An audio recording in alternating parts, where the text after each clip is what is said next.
Hi everyone. Today, I'm reviewing 3000 Scoundrels by Unexpected Games. In this game, you play poker cards to perform abilities, steal safes, and hire scoundrels to build powerful combos.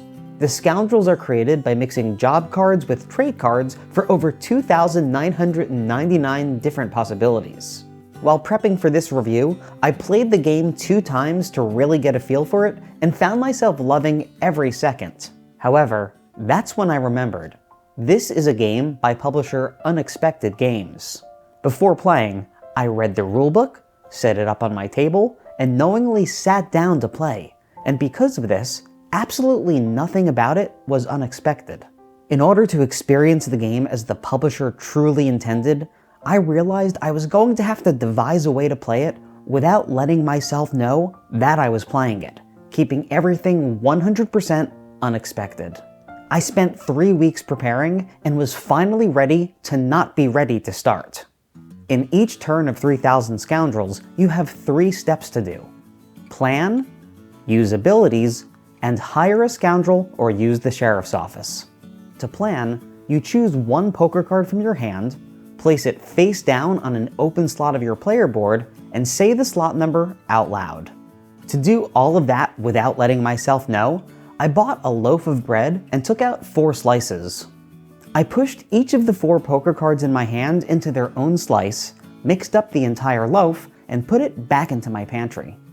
Every day over the next few weeks, I made a sandwich for myself, keeping the bread oriented so that I'd never know if I took a slice that had a card.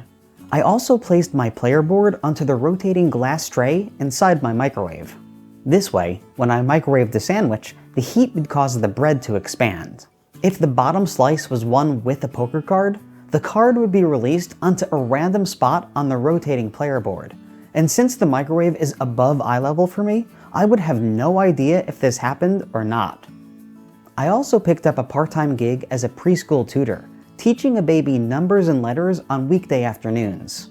By saying numbers 1 through 10 and every letter in the alphabet, I guaranteed that I would be saying out loud whatever slot number a card could have been placed in while in the microwave.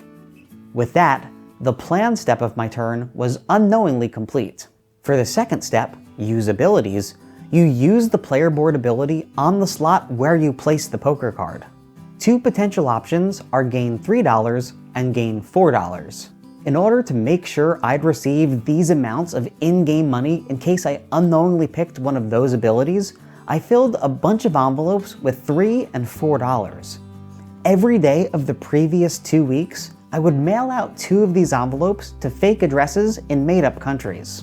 Once the US Postal Service realized they couldn't deliver them, they would have no choice but to return them back to my mailbox. And since I sent out so many letters, I had a steady stream of $3 and $4 envelopes being delivered to me every day, satisfying both of those potential abilities. The other 2 potential abilities relate to these safes, which are one of the main ways to win the game. Each safe is worth a different amount of points, but you don't know which is which since they're all face down. One ability lets you peek at a safe and mark it with a poker chip, while the other ability lets you steal a safe. In order to make sure I peeked at every potential safe, I hid all 18 of them in semi-plain sight around my apartment. As I went about my everyday life, I couldn't help but subliminally register each safe without even realizing it. In order to mark them, I took up playing online poker at all 18 spots, keeping track of my earnings using actual poker chips. By taping the 3000 Scoundrels poker chips to my actual ones, I was able to unknowingly mark each safe. For the next ability, stealing a safe, I would put a little peanut butter on one of the safes before bed each night. Then, I hung some aluminum wire going from that safe into my bedroom where I'd string it through my pajamas and then go to bed. However, I wouldn't go to sleep. Instead, I would spend hours laying awake, pricking myself with a thumbtack. I had been doing this every night for weeks. The combination of stress and sleep deprivation greatly increased my chances of sleepwalking whenever I actually did fall asleep. Then, whenever I did sleepwalk, the aluminum wire would guide my body to the spot where the safe was, and the scent of peanut butter would cause me to instinctually grab it, thus unknowingly stealing the safe. With that, all potential abilities for Step 2 were covered. Finally, Step 3 required me to either hire a scoundrel or use the sheriff's office. For this, I needed to create 3 scoundrels to choose from by inserting 3 trait cards into 3 job sleeves. My initial solve for this was to tape a trait card to the back of my ATM card, and then slide a job sleeve into the card slot of one of my local ATM machines. This way, whenever I went to take out money, I would inadvertently have to stick the trait card into the job sleeve, creating a scoundrel.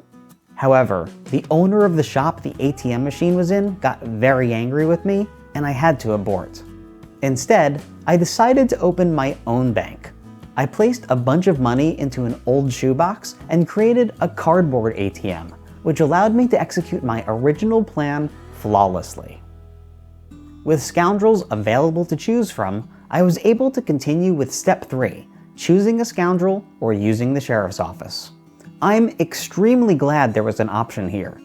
Each scoundrel has different costs and abilities, so it would be very difficult for me to accurately, unexpectedly utilize them. Because of this, I resolved to make myself never hire a scoundrel and instead always use the sheriff's office, which had the option of just letting me gain another $2.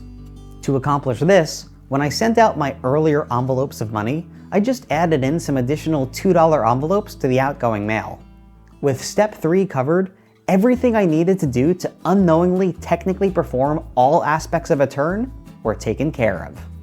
By my 17th week of doing all of this on repeat, I was almost positive I had officially completed enough actions to constitute a full game. I was then able to take note of everything I had done, mapping out my turns and counting my points. The game has an official print and play solo mode, so I used that to see what an opponent's turn would have looked like. After that, I could confidently say I had played a full game of 3,000 Scoundrels without even knowing. That being said, I am now proud to give you my full review, and this is a very bad game. When you play unexpectedly, it's impossible to implement any strategy whatsoever. Sure, I was able to build up a lot of money, but I never got to spend it on anything useful or fun. But by far the most unfortunate part is that I was able to play an entire game without having to ever use or even interact with a single scoundrel. From my prior incorrect playthroughs, the scoundrels were the most innovative and fun parts of the game. I don't understand why the publisher would advocate people play in a way that encourages bypassing what would otherwise be considered my favorite part of the game. Overall, I unfortunately cannot recommend 3,000 Scoundrels.